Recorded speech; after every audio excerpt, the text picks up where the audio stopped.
إن الحمد لله نحمده ونستعينه ونستغفره ونعوذ بالله من شرور أنفسنا ومن سيئات أعمالنا من يهده الله فلا مضل له ومن يضلل فلا هادي له وأشهد أن لا إله إلا الله وحده لا شريك له وأشهد أن محمدا عبده ورسوله يا أيها الذين آمنوا اتقوا الله حق تقاته ولا تموتن إلا وأنتم مسلمون يا أيها الناس اتقوا ربكم الذي خلقكم من نفس واحدة وخلق منها زوجها وبث منهما رجالا كثيرا ونساء واتقوا الله الذي تساءلون به والأرحام إن الله كان عليكم رقيبا يا أيها الذين آمنوا اتقوا الله وقولوا قولا سديدا يصلح لكم أعمالكم ويغفر لكم ذنوبكم ومن يطع الله ورسوله فقد فاز فوزا عظيما أما بعد فإن خير الحديث كتاب الله وخير الهدي هدي محمد صلى الله عليه وسلم وشر الأمور محدثاتها وكل محدثة بدعة وكل بدعة ضلالة وكل ضلالة في النار۔ شرح السنہ یہ امام بربہاری رحمہ اللہ کی تالیف ہے، ان کی کتاب ہے۔ اس میں بہت سے عقیدہ کے مسائل کا تذکرہ کیا گیا ہے، اور اس کتاب کی اہمیت کے پیش نظر بہت سے علماء عرب نے اس کتاب کے بارے میں لکھا ہے، اس کتاب کی شرح کی ہے اور اس کتاب کے اوپر کام کیا ہے۔ آسانی کے لیے کتاب کو نمبر لگا کر کئی ایک مسائل میں تقسیم کر دیا گیا ہے۔ آج ہم 19ویں مسئلے کا آغاز کریں گے۔ امام بربہاری رحمہ اللہ فرماتے ہیں وَالْإِيمَانُ بِحَوْضِ رسول اللہ صلی اللہ علیہ وسلم وَلِكُلِّ نَبِيٍّ حَوْضٌ إِلَّا صَالِحًا علیہ السلام فَإِنَّ حَوْضَهُ ضَرْعُ نَاقَتِهِ، کہ وہ مسائل، وہ عقائد جن پہ ایمان لانا واجب ہے، ضروری ہے، ان میں سے ایک یہ ہے کہ نبی صلی اللہ علیہ وسلم کے حوض پہ ایمان لایا جائے، اور ہر نبی کا ایک حوض ہوگا سوائے صالح علیہ السلام کے، کیونکہ ان کا حوض ان کی اونٹنی کا تھن ہوگا۔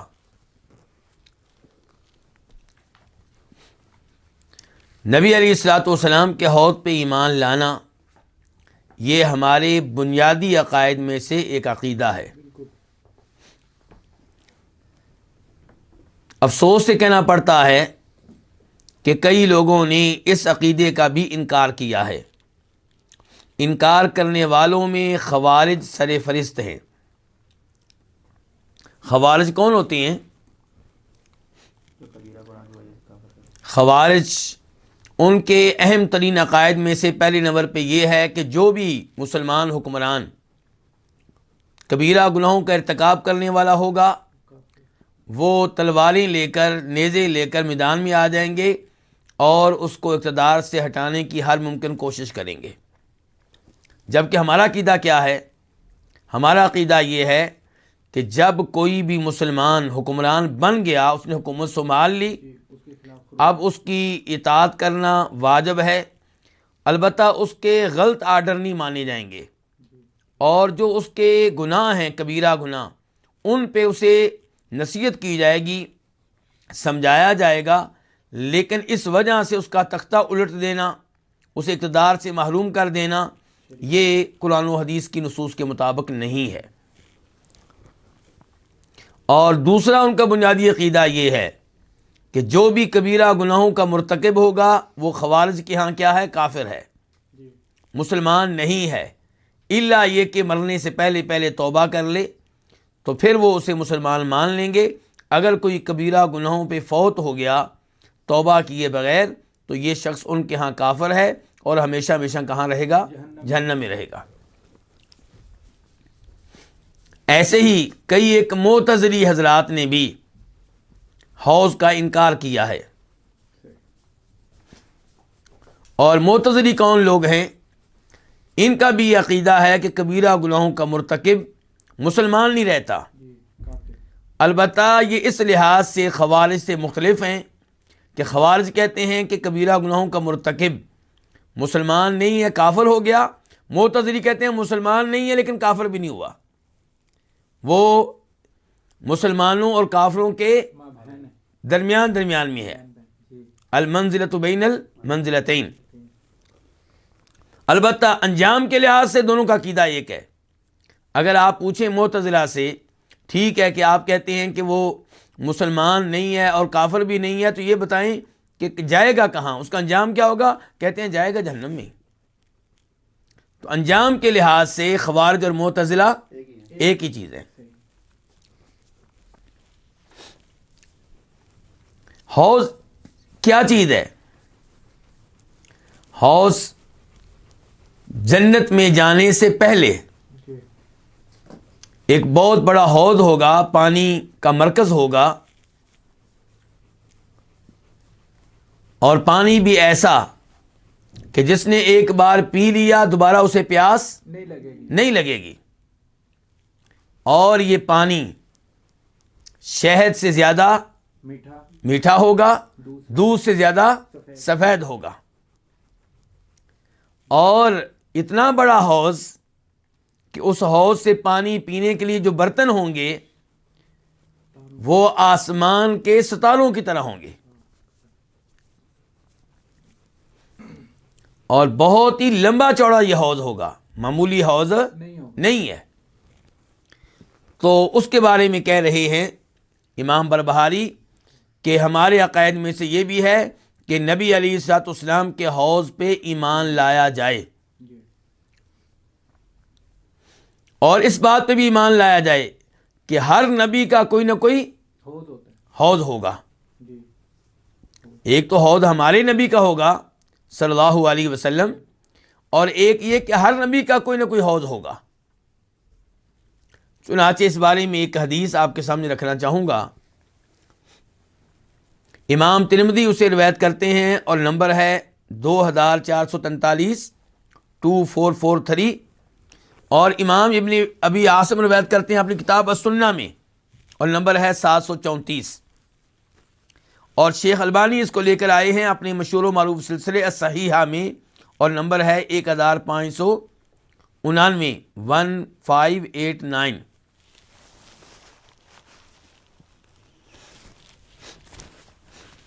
اس حدیث میں کیا آیا ہے کہ ان لکل نبی حوضا، کہ ہر نبی کا کوئی نہ کوئی حوض ہوگا.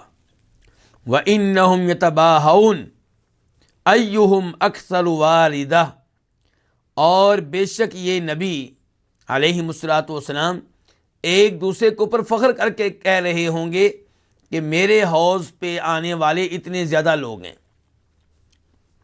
یعنی کہ ہر نبی کی خواہش ہوگی کہ میرے حوض پہ آنے والے لوگ کیا ہوں؟ دوسروں کے مقابلے میں زیادہ ہوں. وَإِنِّي أَرْجُو أَنْ أَكُونَ أَكْثَرَهُمْ وَارِدًا، آپ علیہ السلام فرماتے ہیں کہ مجھے امید ہے کہ سب سے زیادہ جس کے حوض پہ لوگ آئیں گے وہ میں ہی ہوں گا. آپ علیہ السلام کے حوض کا تذکرہ تو بہت سی حدیث میں آتا ہے. آپ کے حوض کے بارے میں احادیث متواتر کے درجے کو پہنچتی ہیں، جن کی اتنی زیادہ ہیں کہ انہیں متواتر کا حکم دیا گیا ہے.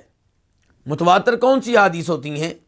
جسے بیان کرنے والے ہر طبقے میں بہت زیادہ لوگ ہوں، صحابہ بھی بہت زیادہ، اور صحابہ سے حدیث لے کر آگے روایت کرنے والے تابعین بھی بہت زیادہ، اور تابعین سے حدیث کو لے کر آگے روایت کرنے والے تبع تابعین بھی بہت زیادہ، اور اس کے بعد کا طبقہ بھی بہت زیادہ. تو ہر طبقے میں لوگ جس حدیث کو روایت کرنے والے بہت زیادہ ہوں تو جس حدیث کو روایت کریں گے اسے کیا کہیں گے؟ متواتر. تعداد اتنی زیادہ ہو کہ شک و شبہ کی گنجائش باقی نہ رہے. تو یہ جو احادیث ہیں حوض کے بارے میں احادیث، انہیں کیا کہا جاتا ہے؟ احادیث متواترہ۔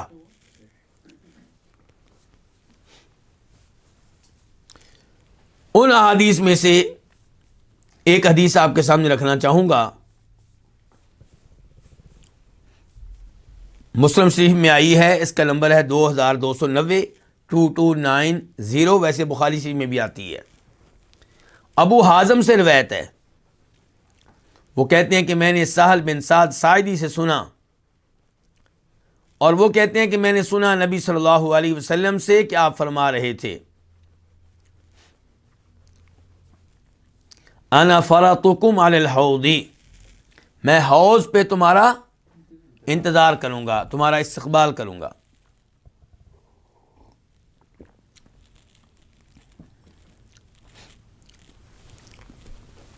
پھر آپ نے فرمایا من ورد شرب، جو میرے حوض پہ پہنچ گیا اسے پانی پینے کا اعزاز حاصل ہو جائے گا۔ ومن شرب لم یظمأ ابدا، اور جو پانی پی لے گا اسے کبھی پیاس نہیں لگے گی۔ پھر آپ فرماتے ہیں وَلَيَلِدَنَّ عَلَيَّ أَقْوَامٌ، میرے حوض پہ میرے پاس کئی ایسے لوگ آئیں گے اعرفہم، جن کو میں پہچان لوں گا، وَيَعْرِفُونِي، وہ بھی مجھے پہچان لیں گے، ثُمَّ يُحَالُ بَيْنِي وَبَيْنَهُمْ، پھر میرے اور ان کے درمیان رکاوٹ ڈال دی جائے گی۔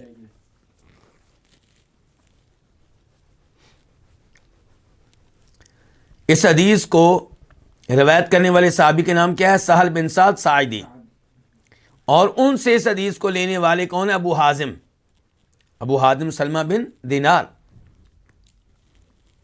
یہ ابو حازم کہتے ہیں جب میں یہ حدیث بیان کر رہا تھا تو نعمان بن ابی عیاش سن رہے تھے،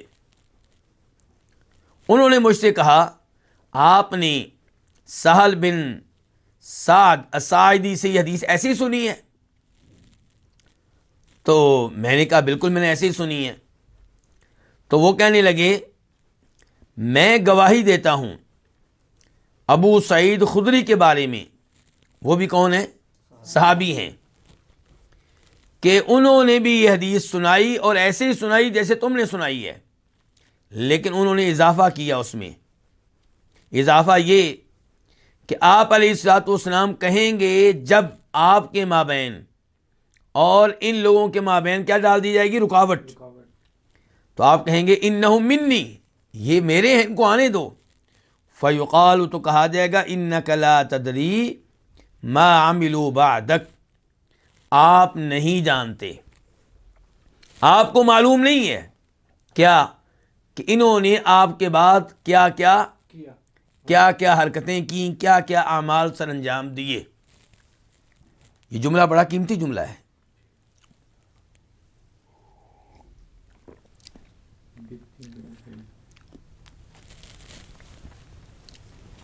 یہ جملہ آپ سے کہاں کہا جا رہا ہے؟ دنیا میں کیا آخرت میں؟ حوض پہ، حوض پہ کہا جا رہا ہے کہ آپ نہیں جانتے۔ اس کا مطلب یہ ہے کہ نبی علیہ الصلوۃ والسلام آخری وقت تک عالم الغیب نہیں ہوئے تھے، غیب کی کئی باتیں آپ کو بتائی گئیں، ہمارا ایمان ہے۔ اب یہ حوض کی باتیں لے لیں، یہ بھی غیب کی باتیں ہیں، آپ نے بتائی ہیں۔ تو جو غیب کی چند باتیں اللہ نے آپ کو بتا دی وہ آپ کو معلوم تھیں، اور آپ نے اللہ کے فضل و کرم سے وہ امت کو بھی بتا دیں۔ اب آپ کے ذریعے غیب کی یہ چند باتیں مجھے بھی معلوم ہو گئیں، آپ کو بھی معلوم ہو گئیں۔ کیا میں آپ کو یا آپ مجھے عالم الغیب کہہ سکتے ہیں؟ نہیں۔ عالم الغیب وہ ہے جس سے کوئی بھی بات پوشیدہ نہ ہو، کوئی بھی بات پوشیدہ، جو مطلق طور پہ غیب جاننے والا ہو، جو چند باتیں جان لے، چند باتیں معلوم نہ ہو، اسے عالم الغیب نہیں کہتے۔ تو انبیاء کرام علیہ الصلوۃ والسلام کو غیب کی کئی باتیں بتائی گئیں، جو بتائی گئیں وہ محدود ہیں، گنی جا سکتی ہیں، شمار کی جا سکتی ہیں، اور جو اللہ نے نہیں بتائیں وہ باتیں کتنی ہیں؟ بے شمار، لا تعداد۔ انبیاء کرام علیہم الصلوۃ والسلام کا کل علم اللہ کے علم کے مقابلے میں ایسے ہے جیسے سمندر کے پانی کے سامنے ایک قطرہ یا دو قطرے ہوں. اس سے آپ اندازہ لگا لیں کہ انبیاء کرام علیہم الصلوۃ والسلام عالم الغیب تھے یا نہیں تھے. اس میں کوئی شک و شبہ نہیں ہے کہ انبیاء کرام اپنی اپنی امتوں سے زیادہ علم رکھنے والے تھے، اور ہمارے نبی انسانوں میں سب سے اونچے مقام پہ فائز ہیں. لیکن یہ کہنا کہ آپ بھی عالم الغیب، اللہ بھی عالم الغیب، دونوں کا علم برابر، یہ زیادتی ہے. تو یہاں پہ آپ سے کہا جا رہا ہے روز قیامت کہ آپ نہیں جانتے انہوں نے آپ کے بعد کیا کچھ کیا. آج ہمارے کئی کلمہ پڑھنے والے لوگ یہ عقیدہ رکھتے ہیں کہ نبی علیہ الصلوۃ والسلام ہمیں دیکھ رہے ہیں، آپ ہماری ایک ایک حرکت سے واقف ہیں، آپ حاضر ناظر ہیں، جبکہ روز قیامت آپ سے کہا جا رہا ہے، حوض کے پاس کہا جا رہا ہے، آپ نہیں جانتے کہ انہوں نے آپ کے بعد کیا اعمال کیے. اور اس سے ایک اور بات معلوم ہوئی، وہ کیا کہ ہم کسی کی ولایت یا ولی ہونے کی گارنٹی اپنی طرف سے نہیں دے سکتے. یہ دیکھیں نبی علیہ الصلوۃ والسلام حوض پہ آنے والے ان لوگوں کو کیا سمجھتے رہے؟ نیک لوگ، اللہ کے ولی قسم کے لوگ جنہیں حوض پہ آنے کا حق حاصل ہے، اور آپ سے کہا جا رہا ہے آپ نہیں جانتے انہوں نے آپ کے بعد کیا کیا. اگر نبی علیہ الصلوۃ والسلام نہیں جانتے تو ہم کسی کے بارے میں گارنٹی کیسے دے سکتے ہیں کہ وہ اللہ کا ولی ہے؟ ہمیں کیا پتا وہ اپنے گھر میں کیا کرتا تھا، وہ خلوت میں کیا کرتا تھا، وہ تنہائی میں کیا کرتا تھا. ہمیں اس کے ظاہر کا علم ہے، باطن کا علم صرف اللہ رب العزت کو ہے. موت آئی تو ایمان پہ آئی کہ کفر پہ آئی، اللہ کو پتا ہے. ہاں ہم یہ توقع رکھ سکتے ہیں کہ فلاں عالم دین یوں لگتا ہے کہ اللہ کا ولی ہے، فلاں عالم دین جنتی قسم کا انسان لگتا ہے. گارنٹی ہم نہیں دے سکتے. آپ فرماتے ہیں فاقول، تو میں کہوں گا سحقن سحقن لمن بدل بعدی، دوری ہے اس کے لیے جس نے میرے بعد دین کو بدل دیا. تو اس سے یہ بھی پتا چلا کہ آپ علیہ الصلوۃ والسلام کے دین کو تبدیل کرنا، اس میں نئی چیزوں کا اضافہ کرنا، یہ درست نہیں ہے. یہ ایسا جرم ہے جس کی وجہ سے انسان روز قیامت حوض سے محروم ہو سکتا ہے، حوض کے پانی سے محروم ہو سکتا ہے. تو اب نبی علیہ السلام کے حوض کا علم بھی ہمیں ہو گیا، اور وہ صحابہ کرام جنہوں نے حوض کے بارے میں احادیث روایت کی ہیں ان کی تعداد تقریباً 40 ہے، تقریباً 40 ہے. ان میں سے ایک دو صحابی میں آپ کو بتا چکا ہوں. کون کون سے؟ ابو سعید خدری اور سہل بن سعد الساعدی. تیسرے نمبر پہ عبداللہ بن عمرو بن عاص.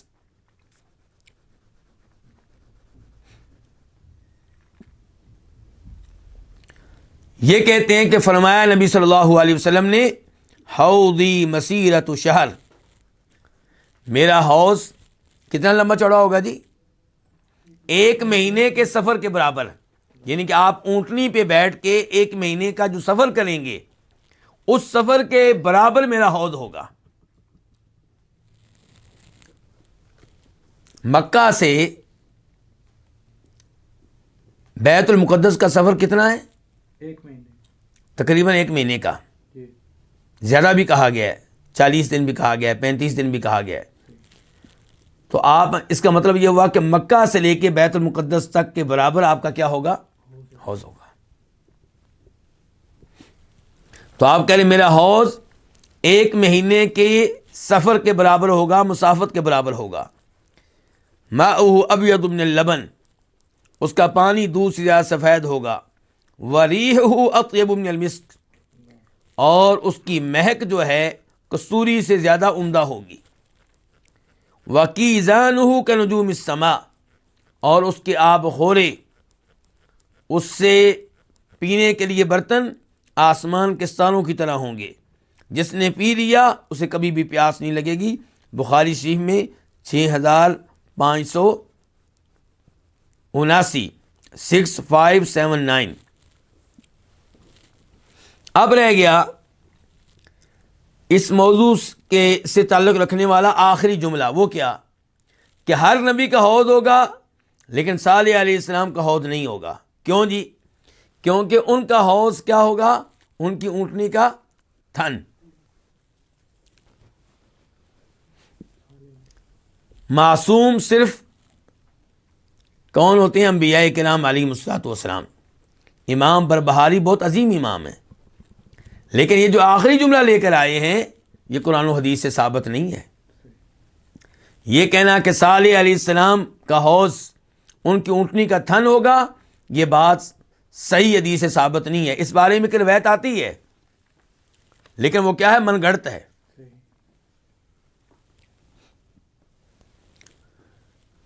اس روایت کو امام ابن الجوزی رحمہ اللہ نے اپنی کتاب الموضوعات میں ذکر کیا ہے۔ الموضوعات کا مطلب کیا ہوتا ہے جی؟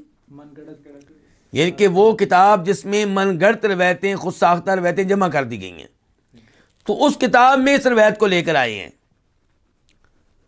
کہ عبد الکریم بن کیسان کہتے ہیں سوید بن عمیرہ سے روایت کرتے ہوئے کہ فرمایا نبی صلی اللہ علیہ وسلم نے کہ میرا جو حوض ہے اس سے روز قیامت میں پانی پیوں گا اور میرے پیروکار بھی پئیں گے،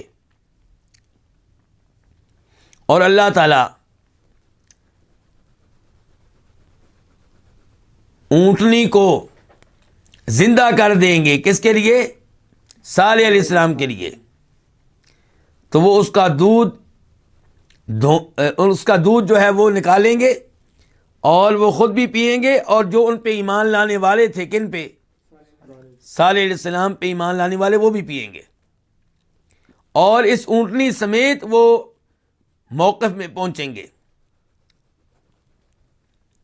تو یہ جو عبد الکریم بن کیسان ہے، اس کی وجہ سے اس روایت پہ حکم کیا لگا ہے کہ یہ من گھڑت ہے۔ امام ابن حجر لسان المیزان میں کہتے ہیں کہ ہوا موضوع، یہ روایت کیا ہے؟ خود ساختہ ہے، من گھڑت ہے، کوئی اس کی حقیقت نہیں ہے۔ اور امام ابن الجوزی جب موضوعات میں لے کر آئے تو کہا ھذا حدیث الموضوع لا اصل لہ، بے بنیاد ہے۔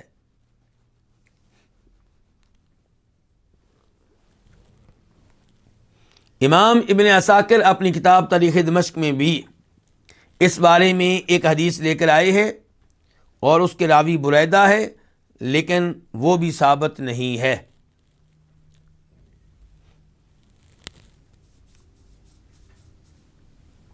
اس کے بعد ہم منتقل ہوتے ہیں مسئلہ نمبر 20 کی طرف۔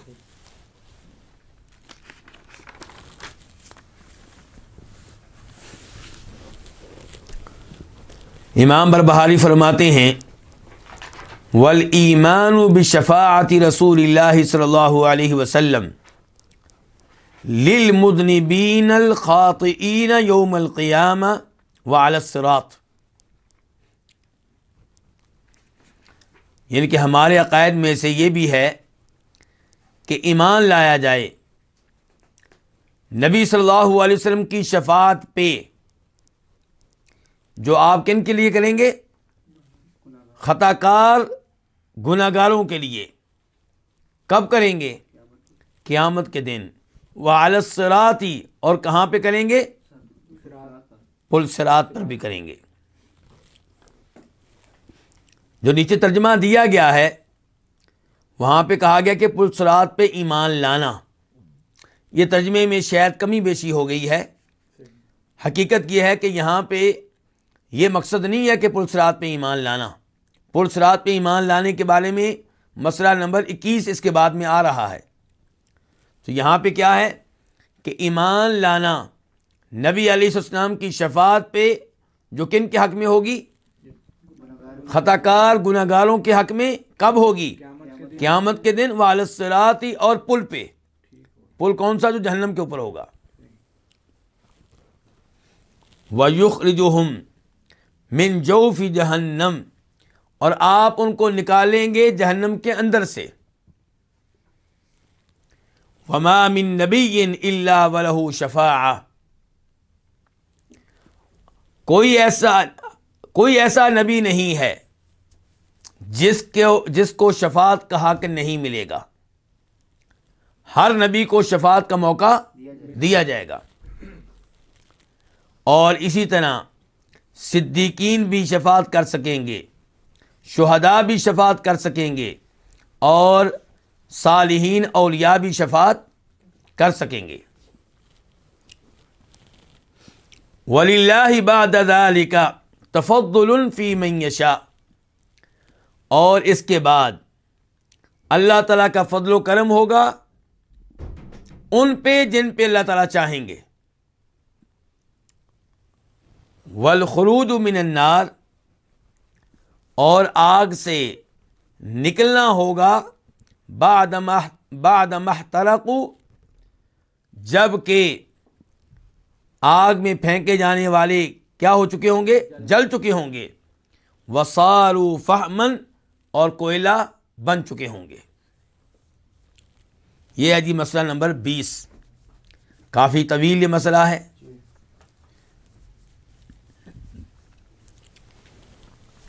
تو اس میں یہ بتایا گیا ہے کہ نبی علیہ الصلوۃ والسلام روز قیامت شفاعت کریں گے, اور اس پہ ہم نے ایمان لانا ہے. افسوس سے کہنا پڑتا ہے کہ یہاں پہ بھی کئی لوگوں نے ایمان لانے سے کیا کیا ہے, انکار کیا ہے, گمراہی کا راستہ اختیار کیا ہے. کون سا راستہ اختیار کیا ہے؟ گمراہی کا راستہ. کن کن لوگوں نے گمراہی کا راستہ اختیار کیا ہے؟ پہلے انہی کا میں تذکرہ کروں گا, کیونکہ جب ہم گمراہ لوگوں کی گمراہی سمجھ جائیں گے پھر احادیث کو ہم صحیح معنوں میں سمجھ سکیں گے. تو گمراہ ہونے والے لوگ جو ہیں اس مسئلے میں, کون سے مسئلے میں؟ شفاعت کے مسئلے میں. شفاعت کے مسئلے میں گمراہ ہونے والے لوگ دو طرح کے ہیں. نمبر 1, معتزلی اور خوارج. تھوڑی دیر پہلے گفتگو کرتے ہوئے میں نے کیا کہا تھا کہ خوارج کا عقیدہ یہ ہے کہ جو توبہ کیے بغیر کبیرہ گناہوں پہ فوت ہو گیا وہ ہمیشہ ہمیشہ کہاں رہے گا؟ جہنم میں. اور شفاعت کا عقیدہ کیا کہتا ہے کہ ان کو جہنم سے نکال لیا جائے گا, ان کے حق میں شفاعت ہو جائے گی. تو اس لیے وہ شفاعت کے کیا ہیں؟ منکر ہیں. اور معتزلی بھی کیا ہے؟ منکر ہیں, کیونکہ ان کا بھی عقیدہ یہی ہے کہ کبیرہ گناہوں کا مرتکب توبہ کیے بغیر فوت ہوا تو ہمیشہ ہمیشہ کہاں رہے گا؟ جہنم میں رہے گا.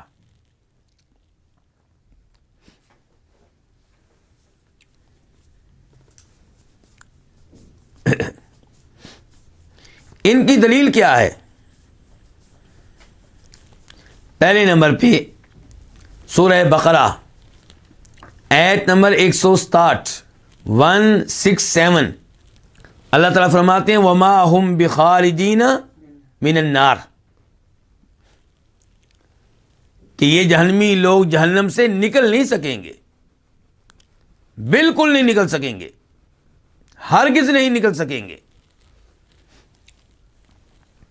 تو یہ لوگ کہتے ہیں قرآن بتا رہا ہے کہ جہنم میں جانے والے جہنم سے ہرگز نہیں نکل سکیں گے, اور تم لوگ کہتے ہو کہ کئی لوگ شفاعت کے ذریعے جہنم سے نکل آئیں گے. تمہارا عقیدہ قرآن کے خلاف ہے. وہ کہتے ہیں تمہارا عقیدہ کس کے خلاف ہے؟ قرآن کے خلاف ہے. دوسرے نمبر پہ ان کی دلیل سورہ مدثر آیت نمبر 48 اللہ تعالیٰ فرماتے ہیں فما تنفعهم شفاعت الشافعین, کہ ان جہنم میں جانے والوں کو شفاعت کرنے والوں کی شفاعت کوئی فائدہ نہیں دے گی.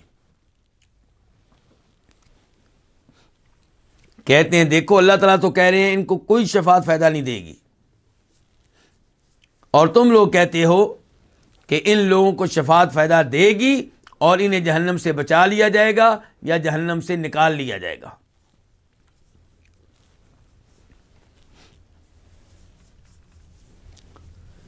ان دو دلائل اور ان کے دیگر دلائل کے بارے میں ہم کیا کہیں گے؟ ہم یہ کہیں گے کہ یہ آیتیں جو تم پڑھ رہے ہو یہ مسلمانوں کے بارے میں نہیں ہے، یہ توحید والوں کے بارے میں نہیں ہے، یہ تو کفار اور مشرکین کے بارے میں ہے۔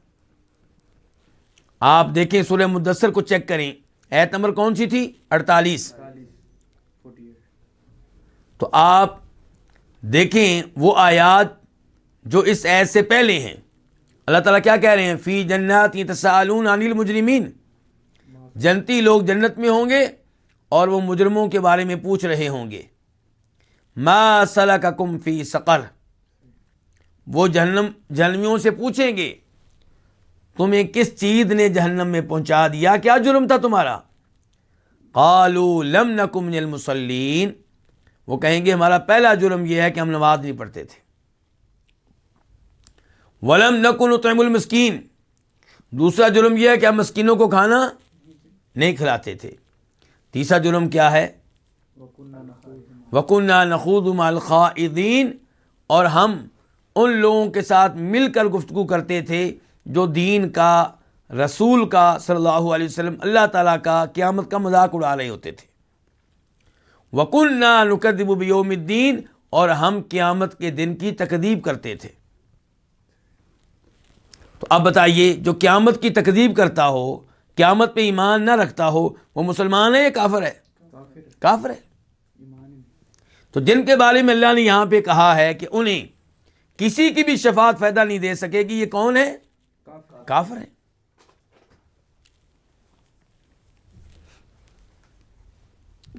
تو معتزلی اور خوارج جن آیات سے استدلال کر رہے ہیں، جن آیات کو دلیل بنا رہے ہیں، یہ مسلمانوں کے بارے میں نہیں ہے، یہ ایمان والوں کے بارے میں نہیں ہے، یہ کافروں کے بارے میں ہے۔ اچھا، یہ وہ پہلا گروپ تھا جو شفاعت کے معاملے میں گمراہ ہوا۔ کون ہے یہ؟ معتزلی اور خوارج۔ دوسرے نمبر پہ وہ لوگ جو شفاعت کے معاملے میں سیدھے راستے سے ہٹ گئے، گمراہی کے راستے پہ چل پڑے، یہ ہیں روافض۔ کون؟ رافضی حضرات۔ اور صوفیاء میں سے وہ لوگ جو حد سے آگے نکل گئے، صوفیوں میں سے وہ لوگ جو حد سے آگے نکل گئے، اور قبر پرست۔ ان لوگوں کا شفاعت کے معاملے میں عقیدہ کیا ہے؟ خارجیوں نے، معتزلہ نے کیا کیا تھا؟ انکار۔ یہ ایمان لے کر آئے شفاعت پہ، کون؟ رافضی، صوفی اور قبر پرست، لیکن حد سے آگے نکل گئے۔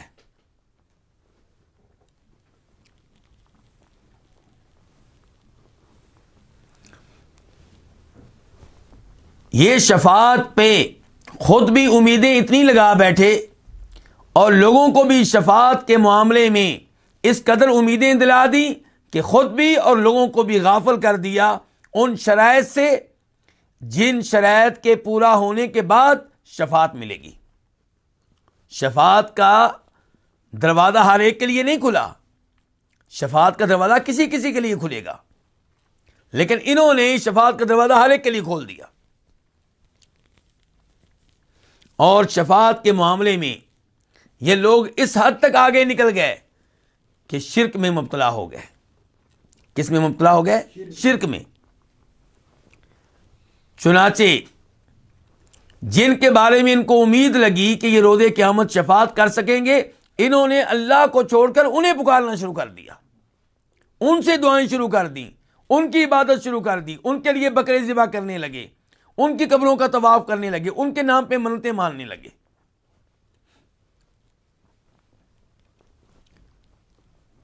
جبکہ وہ لوگ جو مکہ میں تھے، جنہیں نبی علیہ الصلوۃ والسلام نے توحید کی دعوت دی اور انہوں نے قبول کرنے سے انکار کر دیا، ان کے جرائم میں سے ایک بڑا جرم یہ تھا کہ وہ اپنے بزرگوں کو شفاعت کے نام پہ پکارا کرتے تھے، شفاعت کے نام پہ پکارا کرتے تھے۔ کیا دلیل ہے؟ اللہ تعالیٰ کیا فرماتے ہیں سورہ یونس میں؟ وَيَعْبُدُونَ مِن دُونِ اللَّهِ مَا لَا يَضُرُّهُمْ وَلَا يَنفَعُهُمْ وَيَقُولُونَ هَؤُلَاءِ شُفَعَاؤُنَا عِندَ اللَّهِ قُلْ أَتُنَبِّئُونَ اللَّهَ بِمَا لَا يَعْلَمُ فِي السَّمَاوَاتِ وَلَا فِي الْأَرْضِ سُبْحَانَهُ وَتَعَالَى عَمَّا يُشْرِكُونَ۔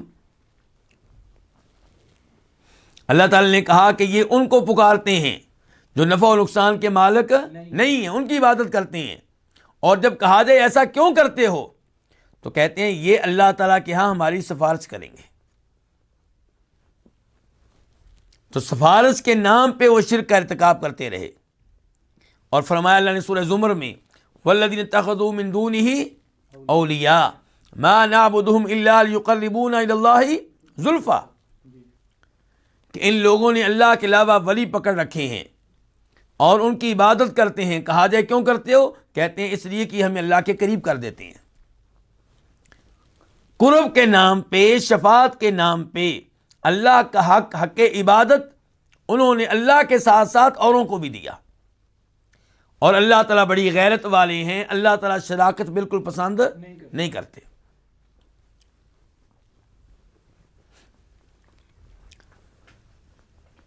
اب یہاں پہ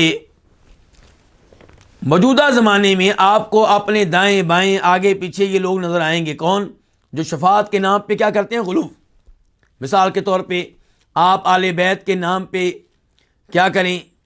نظر دیں، بکرے ذبح کریں تو آل بیت آپ کو بخشوا لیں گے۔ کسی پیر صاحب کی بیعت کر لیں، وہ آپ کو کیا کریں گے؟ بخشوا لیں گے۔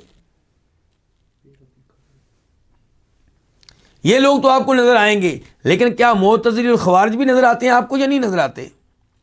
معتزلی اور خوارج،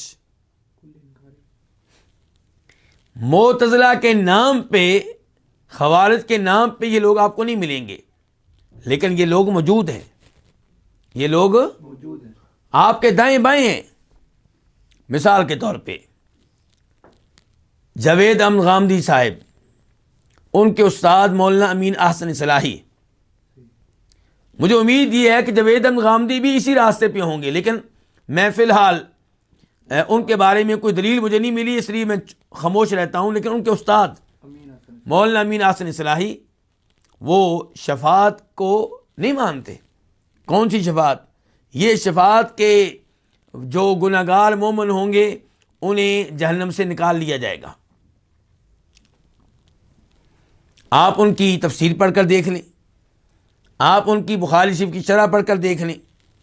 مثال کے طور پہ یہاں دیکھیے، بخاری شریف کی حدیث ہے، حدیث نمبر 22، حدیث نمبر 22، اس میں تذکرہ آتا ہے کہ شفاعت کے ذریعے کئی جہنمیوں کو جہنم سے نکالا جائے گا۔ اس کے بارے میں کہتے ہیں اس روایت میں بہت بڑا اشکال ہے۔ کیا کہتے ہیں؟ اس روایت میں بہت بڑا اشکال ہے، جس کے باعث یہ میری سمجھ میں نہیں آئی، جس کے باعث یہ میری سمجھ میں نہیں آئی۔ وہ اشکال یہ ہے کہ اس میں مجرمین کے دوزخ سے نکالے جانے کا تصور دیا گیا ہے، اس میں مجرمین کے دوزخ سے نکالے جانے کا تصور دیا گیا ہے، جبکہ اس تصور کا قرآن میں کہیں اشارہ تک نہیں ہے۔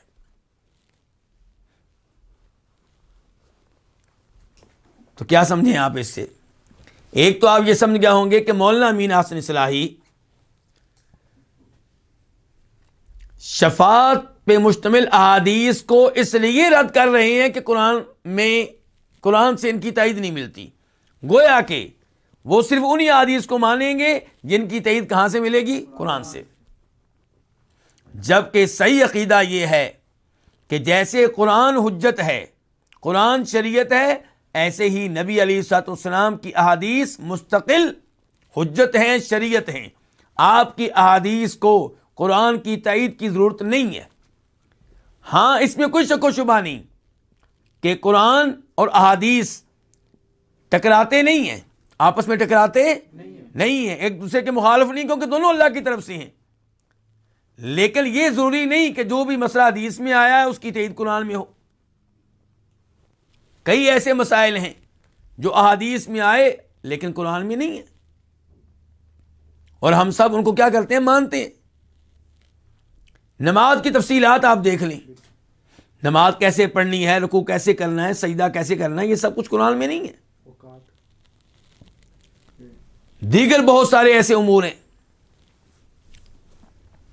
تو بہرحال یہ بہت ہی غلط سوچ دے رہے ہیں مولانا امین احسن اصلاحی لوگوں کو کہ احادیث کو آپ رد کر دیں. کس لیے؟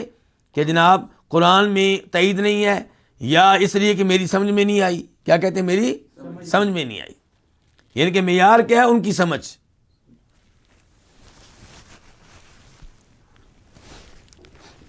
جبکہ صحیح عقیدہ یہ ہے کہ جب حدیث ثابت ہو جائے تو آپ اس پہ ایمان لائیں گے، آپ کی عقل اسے سمجھ سکے یا نہ سمجھ سکے.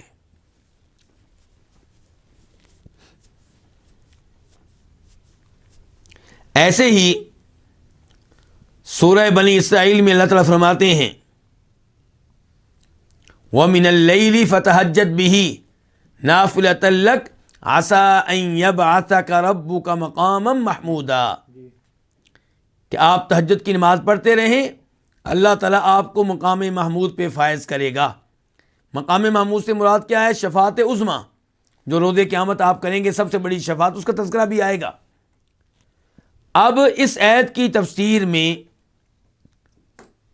نبی علیہ الصلوۃ والسلام کی اس حدیث کا تذکرہ آنا چاہیے جس میں آپ فرماتے ہیں کہ جو اذان سنے اور اذان کے بعد یہ دعا پڑھے اللہم رب ہذہ الدعوۃ التامہ والصلاۃ القائمہ آت محمدا الوسیلۃ والفضیلہ وابعثہ مقاما محمودا الذی وعدتہ،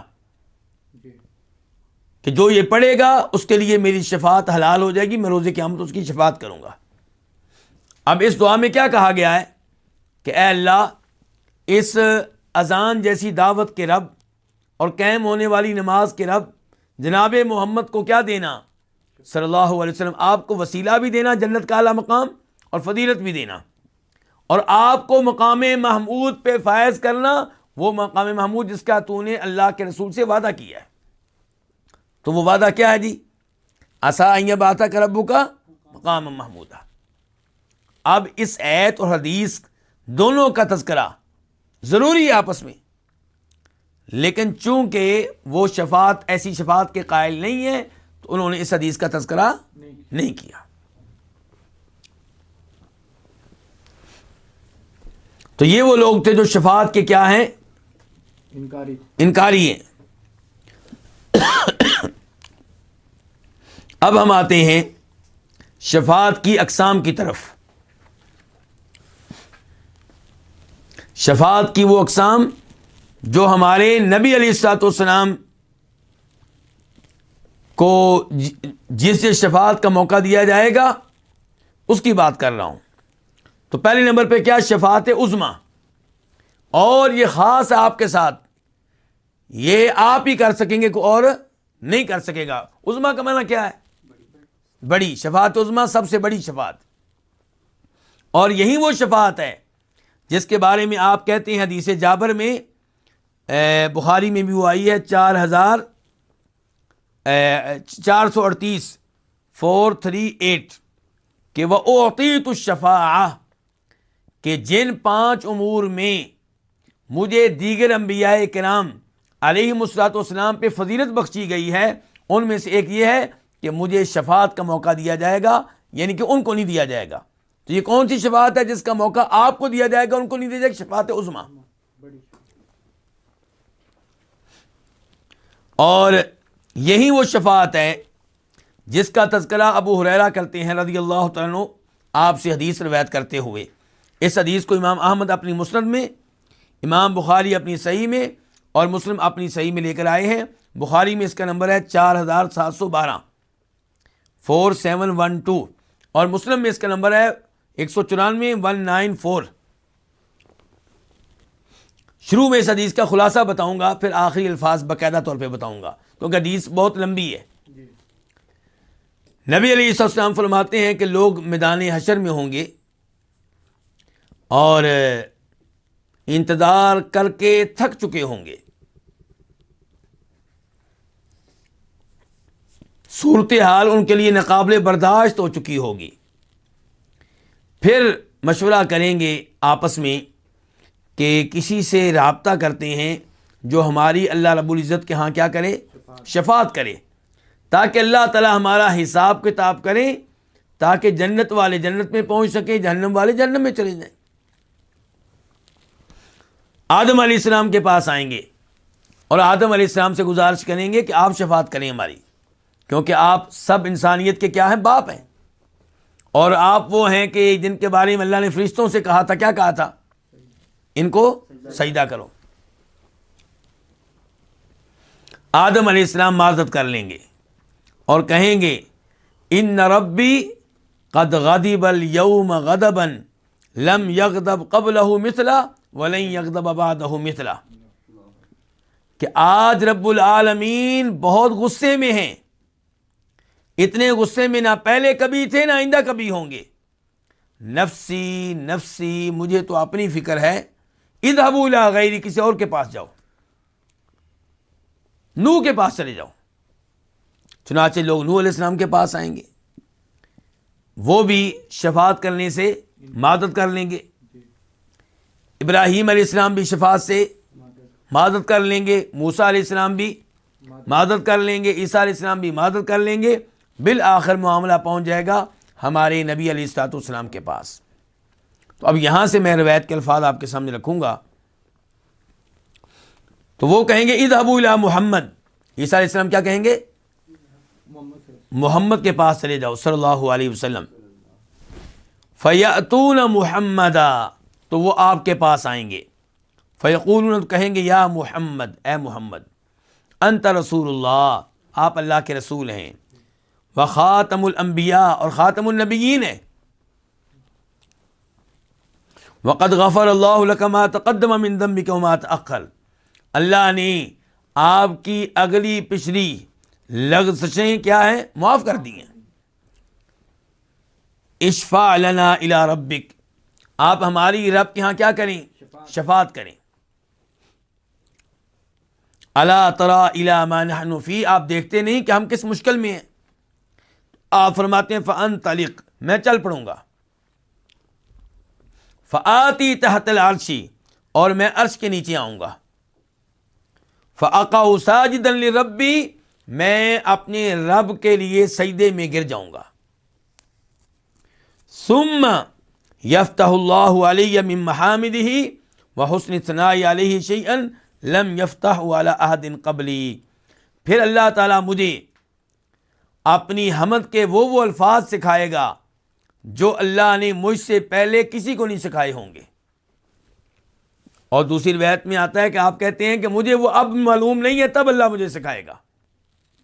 تو اس سے کیا پتہ چلا کہ آپ عالم الغیب نہیں ہیں۔ آپ کہہ رہے ہیں یہ الفاظ مجھے دنیا میں نہیں آتے جو وہاں پہ میں نے کہنے ہیں، تب اللہ مجھے سکھائے گا۔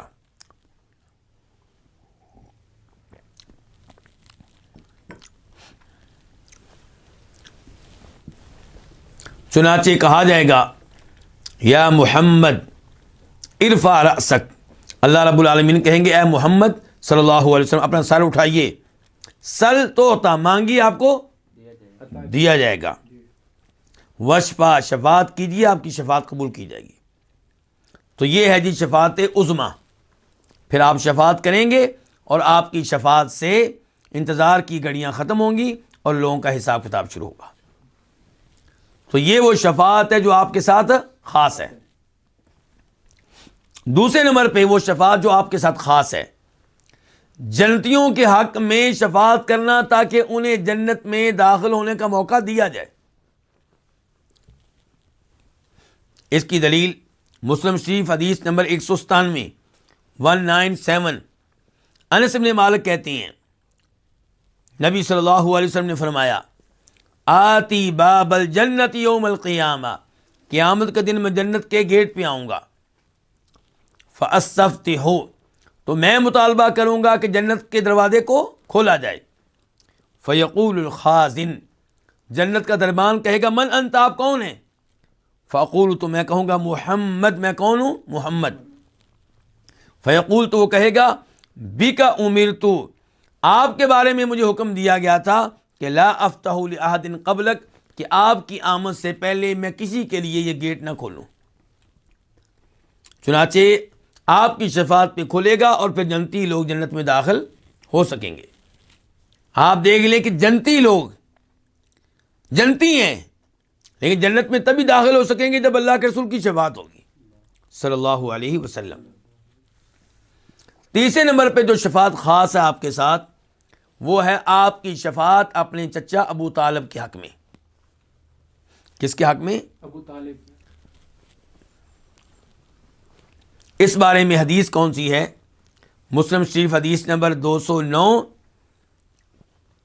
عباس بن عبد المطلب کہتے ہیں آپ علیہ الصلوۃ والسلام کے چچا عباس رضی اللہ عنہ کہتے ہیں کہ انہوں نے کہا اے اللہ کے رسول هل نفعت ابا طالب بشیء، کیا آپ نے ابو طالب کو کوئی فائدہ دیا؟ فإنه كان يحوطك ويغضب لك، کیونکہ ابو طالب آپ کی حفاظت کیا کرتا تھا اور آپ کی وجہ سے لوگوں سے لڑائیاں کیا کرتا تھا، آپ کی وجہ سے لوگوں پہ ناراض ہو جایا کرتا تھا۔ تو آپ نے کہا نعم، جی ہاں، ہوا فی ضحضاہ من نار، وہ آگ کے اس حصے میں ہوگا جہاں ہلکی سی آگ ہوگی۔ ولولا انا، اور اگر میں نہ ہوتا تو لکان فی الدرک الاسفل من النار، تو ابو طالب جہنم کے سب سے نچلے طبقے میں ہوتے۔ تو فائدہ ہوا کس کی شفاعت سے؟ اللہ کے نبی علیہ السلام کی شفاعت سے۔ بلکہ اس کی مزید وضاحت حدیث نمبر 210 میں آتی ہے، وہ بھی مسلم میں۔ ابو سعید خدری کہتے ہیں ان رسول اللہ صلی اللہ علیہ وسلم ذکر عنده عمہ ابو طالب، کہ آپ علیہ الصلوۃ والسلام کے پاس تذکرہ ہوا آپ کے چچا ابو طالب کا۔ فقال، تو آپ نے کہا لعلہ تنفع شفاعتی یوم القیامہ، امید ہے کہ اسے قیامت کے دن میری شفاعت فائدہ دے گی۔ فیجعل فی ضحضاہ من النار، تو انہیں جہنم کے اس حصے میں رکھا جائے گا جہاں ہلکی آگ ہوگی۔ یتبلغ کعبیہ، وہ آگ ان کے ٹخنوں تک پہنچ رہی ہوگی۔ تو یہ شفاعت بھی آپ کے ساتھ خاص ہے۔ کیا مطلب؟ کسی بھی کافر کے حق میں کسی کی شفاعت کام نہیں آئے گی، اور یہ آیتیں ہم پڑھ چکے ہیں پہلے، سوائے ابو طالب کے، کہ ابو طالب کو آپ کی شفاعت کا یہ فائدہ ہوگا کہ ان کے عذاب میں تخفیف ہو جائے گی۔ کیا ہو جائے گی؟ تخفیف ہو جائے گی۔ تیسری شفاعت کا وعدہ دیا تھا آپ نے حدیث۔ مسلم شریف 210 بتائیں۔ اس کے بعد چوتھی شفاعت وہ کیا ہے؟ اہل توحید میں سے جو گناہگار ہیں، فاسق و فاجر ہیں، کبیرہ گناہوں کا ارتکاب کرنے والے ہیں، ان کے حق میں شفاعت کرنا کہ انہیں جہنم سے نکال لیا جائے۔ یہ وہ شفاعت ہے جو آپ بھی کریں گے اور دیگر انبیاء کرام علیہ السلام بھی کریں گے۔ چنانچہ اس کی دلیل کیا ہے؟ نمبر 1، آپ فرماتے ہیں شفاعتی لأہل الکبائر من امتی، کہ میری امت کے وہ لوگ جو کبیرہ گناہوں کا ارتکاب کر رہے ہیں ان کے حق میں شفاعت کروں گا۔ ابو داؤد شریف حدیث نمبر 4739 4739، اور ترمذی 2435 2435، حدیث کے راوی ہیں انس بن مالک۔ اور اس سے ملتی جلتی حدیث جابر بھی روایت کرتے ہیں نبی صلی اللہ علیہ وسلم سے، اور اس کا نمبر ہے ترمذی میں 2436 2436۔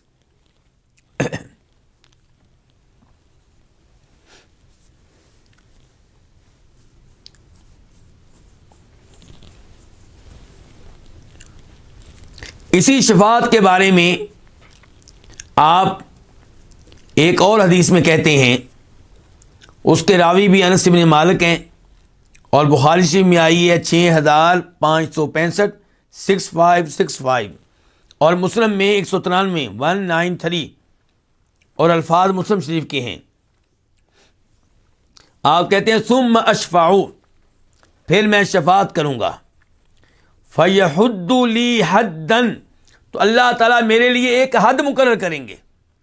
یہ الفاظ قابل غور ہیں۔ آپ شفاعت کریں گے تو اس کا مطلب یہ نہیں ہے کہ پوری امت شفاعت سے فائدہ اٹھا لے گی. آپ کہہ رہے ہیں میں شفاعت کروں گا تو اللہ تعالیٰ میرے لیے ایک حد مقرر کریں گے, ایک تعداد مقرر کریں گے. فَأُخْرِجُهُمْ مِنَ النَّارِ, ان کو میں جہنم سے نکالوں گا. وَأُدْخِلُهُمُ الْجَنَّةَ, اور ان کو میں جنت میں داخل کروں گا. اور ایسا 3 مرتبہ ہوگا. کتنی مرتبہ ہوگا؟ 3 مرتبہ ہوگا کہ آپ پھر اللہ سے شفاعت طلب کریں گے, اللہ پھر آپ کے لیے تعداد مقرر کریں گے, اور جو حد مقرر کی جائے گی اس حد کو آپ جہنم کی آگ سے نکالیں گے.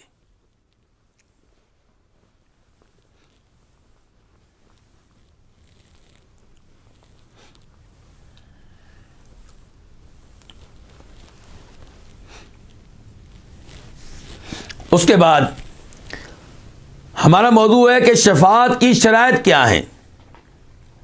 یہ بڑا ہی اہم موضوع ہے, جو یہ سمجھ گیا وہ گمراہی سے محفوظ رہے گا. پہلی شرط کیا ہے کہ اللہ تعالی سفارش کرنے والے کو سفارش کرنے کی اجازت دیں, تبھی وہ سفارش کر سکے گا. یعنی کہ یہ بات غلط ہے, جیسا کہ کئی لوگ سوچتے ہیں کہ ہمارے پیر صاحب اڑ کر بیٹھ جائیں گے, پیر صاحب کو جنت میں جانے کا موقع دیا جائے گا, وہ جنت میں جانے سے انکار کر دیں گے, اور کیا کہیں گے, جب تک میرے مریدوں کو نہیں بخشا جائے گا میں نہیں جاؤں گا. ایسی باتیں کرنے والے اللہ کے مقام کو پہچان نہیں سکے, اللہ کی عظمت کو جان نہیں سکے.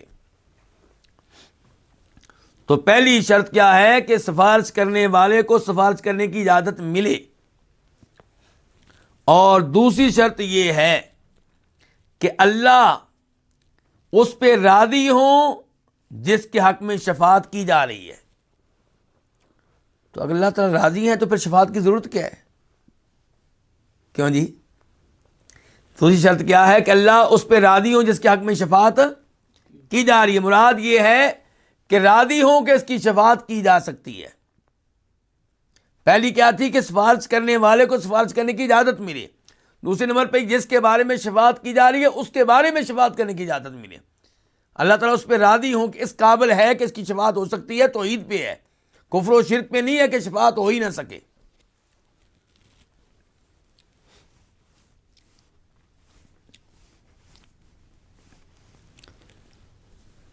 آیات کی طرف آنے سے پہلے یہاں بخاری شریف کی وہ حدیث آپ کے سامنے رکھنا چاہوں گا کہ ابراہیم علیہ الصلوۃ والسلام دیکھیں گے کہ ان کے والد کو لے جایا جا رہا ہے کدھر؟ جہنم کی طرف. تو وہ اللہ رب العزت سے باپ کے حق میں شفاعت کریں گے. تو اللہ تعالیٰ کہیں گے ابراہیم نیچے دیکھو. ابراہیم علیہ السلام نیچے پاؤں کی طرف دیکھیں گے, اسی دوران ان کے والد کو جہنم کی آگ میں پھینک دیا جائے گا کسی جانور کی شکل میں دے کر. اور یہ حدیث بخاری شریف کی ہے. چونکہ ان کے والد نے اسلام قبول نہیں کیا تھا, اس لیے ان کے حق میں ابراہیم علیہ السلام کی یہ شفاعت قبول نہیں ہوئی. اب آیات کیا ہیں ان 2 شرائط کے بارے میں دیکھیں. اللہ تعالیٰ کہتے ہیں آیت الکرسی میں سورہ بقرہ آیت نمبر 255 255 من ذا الذی یشفع عندہ الا باذنہ, کون ہے جو شفاعت کر سکے عندہ کس کے ہاں؟ اللہ کے ہاں. الا باذنہ, اللہ کی اجازت کے بغیر, یعنی کہ اللہ کی اجازت کے بغیر کسی کی جرت نہیں ہے کہ اللہ کے ہاں شفاعت کر سکے. تو یہ آیت بتا رہی ہے کہ روز قیامت شفاعت کی 2 اقسام ہیں. ایک وہ شفاعت جو اللہ کی اجازت کے بغیر ہو تو ایسی شفاعت نہیں ہے. دوسری وہ جن کے حق میں اللہ اجازت دے تو اللہ تعالیٰ اس شفاعت کا اس بات کر رہے ہیں. تو پتہ چلا کہ شفاعت کا علم ہمیں قرآن سے ہوتا ہے, کیونکہ اللہ تعالیٰ نے یہ نہیں کہا کہ کسی کی ضرورت نہیں کہ شفاعت کر سکے. اللہ نے یہ نہیں کہا کہ شفاعت بالکل نہیں چلے گی. اللہ تعالیٰ کہہ رہے ہیں کسی کی ضرورت نہیں شفاعت کرے, ہاں اللہ کی اجازت کے ساتھ کر سکتا ہے.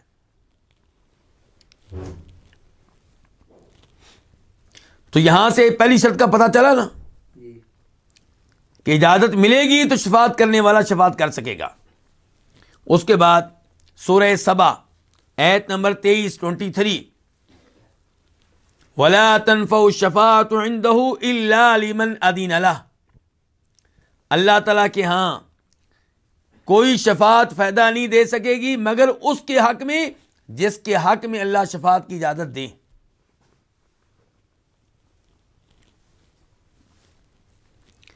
تیسرے نمبر پہ سورہ زمر آیت نمبر 44 قل للہ الشفاعۃ جمیعا. آپ کہتے ہیں ساری کی ساری شفاعت کا مالک کون ہے؟ اللہ. اس کا مطلب ہے مرضی کس کی چلے گی؟ پھر اللہ کی چلے گی. اس کے بعد آیت نمبر 4 سورہ نجم 26 نمبر آیت 26 وَكَم مِّن مَلَكٍ فِي السَّمَاوَاتِ. آسمانوں میں کتنے ہی ایسے فرشتے ہیں لا تغنی شفاعتهم شیئا جن کی شفاعت کوئی فائدہ نہیں دیتی الا من بعد ان یأذن اللہ لمن یشاء ویرضی. ہاں تب فائدہ دیتی ہے جب شفاعت کرنے والا اللہ کی اجازت سے شفاعت کرے اور اس کے حق میں شفاعت کرے جس کے حق میں اللہ تعالیٰ چاہیں اور راضی ہوں.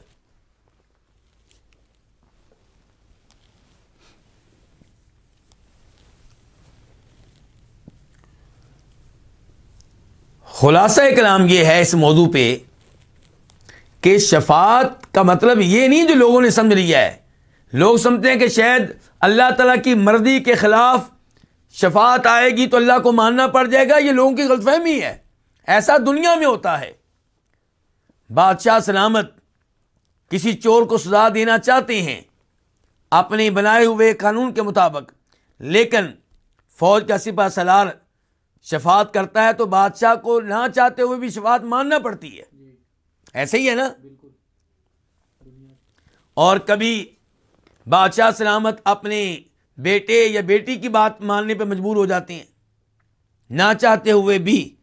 اللہ کے معاملے میں یہ بالکل نہیں ہے کہ نہ چاہتے ہوئے بھی اللہ کو کوئی بات ماننی پڑے.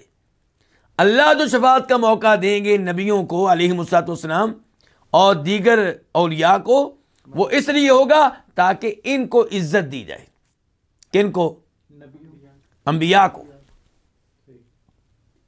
کون ہے جو اللہ تعالیٰ کی مرضی اور مشیت کے خلاف کچھ کر سکے یا کروا سکے؟ ایسا ممکن بالکل نہیں ہے. شاہ اسماعیل شہید رحمہ اللہ, ان کی کتاب ہے تقویۃ الایمان. اس کتاب میں انہوں نے شفاعت کی اقسام کا تذکرہ بہت ہی خوبصورت انداز میں کیا ہے. تو وہ لائق مطالعہ ہے وہ موضوع وہاں پہ. یعنی کہ یہاں پہ ایسا نہیں ہے کہ نعوذ باللہ اللہ تعالیٰ کو کسی طاقت کا ڈر ہو یا اللہ تعالیٰ کسی کی محبت کے ہاتھوں مجبور ہو. نہ یہ نہ وہ. کیا ہوگا کہ اللہ تعالیٰ کسی کو خود معاف کرنا چاہتے ہیں, لیکن اللہ چاہتے ہیں کہ اپنے نبیوں کو شفاعت کا موقع دے کر ان کی عزت, ان کا مقام لوگوں کے سامنے واضح کریں.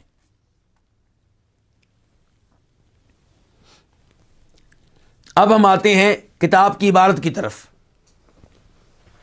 کیا ہے عبارت؟ دیکھیں, کتاب کے مؤلف کہتے ہیں کہ نبی علیہ الصلوۃ والسلام کی شفاعت پہ ایمان لانا ہوگا جو کن کے حق میں ہوگی؟ للمذنبین الخاطئین, خطا کار گنہگاروں کے حق میں. مذنبین گناہ کرنے والے, مذنب کی جمع ہے, خاطئین خاطئ کی جمع ہے, خطا کار. اور یہ شفاعت کب ہوگی؟ یوم القیامہ, قیامت کے دن. وعلی الصراط, اور جہنم کے اوپر جو پل ہے اس کے اوپر بھی ہوگی. اس کی دلیل کیا ہے وہ آپ دیکھ لیں. حدیث کے الفاظ ہیں ثم یضرب الجسر علی جہنم, پھر پل کو جہنم پہ رکھا جائے گا. پل کو جہنم پہ. وتحل الشفاعہ, اور شفاعت حلال ہو جائے گی, شفاعت کا دروازہ کھل جائے گا. اس حدیث کو روایت کرنے والے کون ہیں؟ امام مسلم رحمہ اللہ. حدیث کا نمبر ہے 183 183.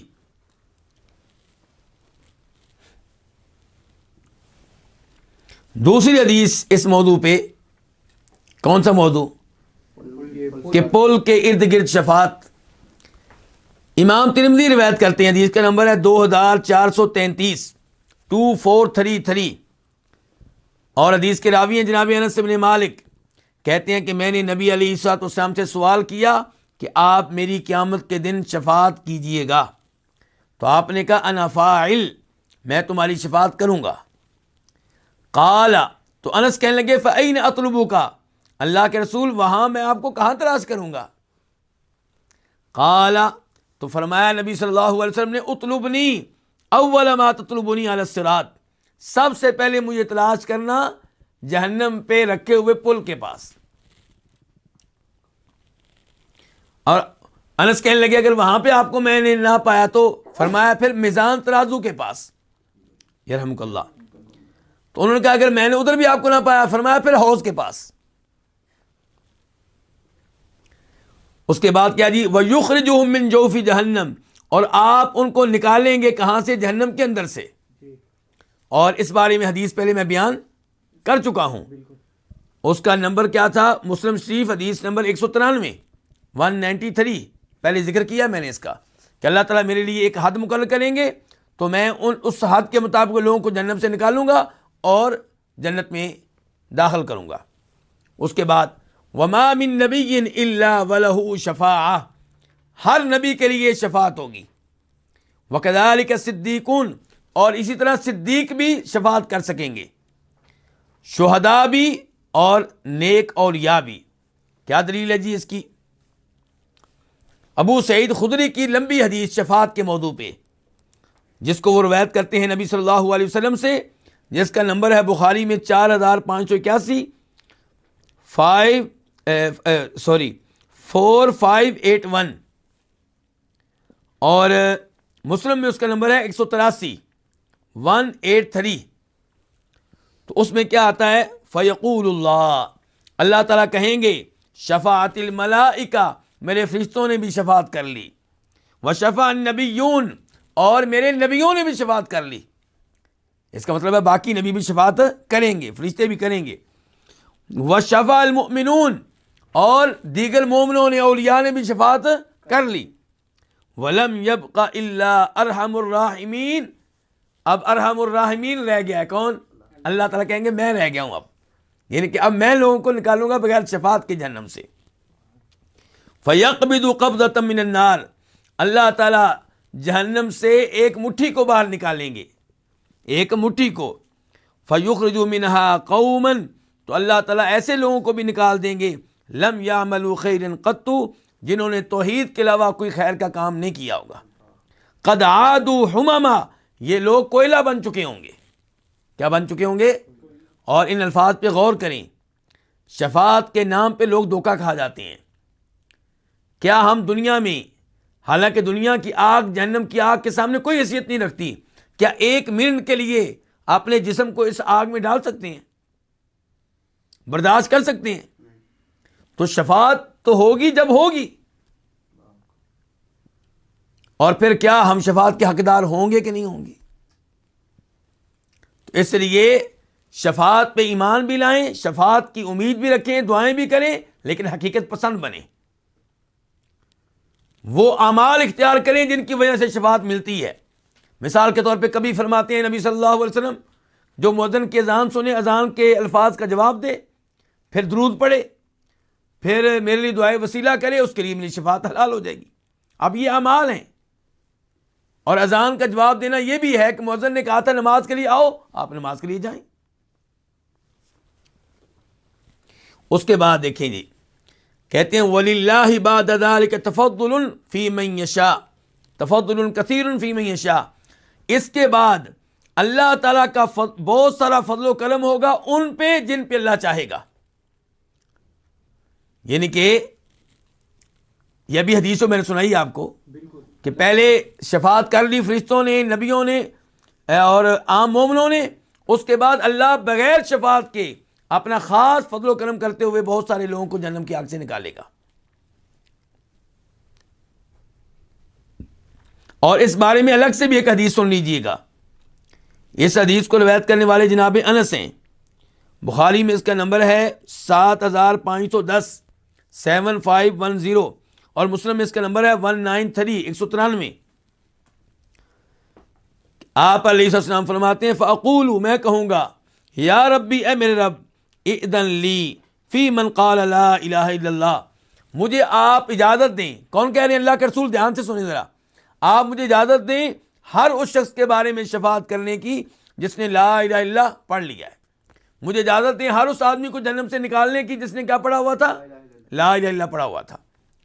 تو اللہ تعالیٰ کہیں گے لیس ذاک لک، یہ آپ کے لیے نہیں ہے. یہاں پہ اللہ رب العزت نے آپ کی درخواست قبول نہیں کی. اللہ تعالیٰ کہیں گے ولیکن عزتی و کبریائی و عظمتی و جبریائی لأخرجن من قال لا الہ الا اللہ.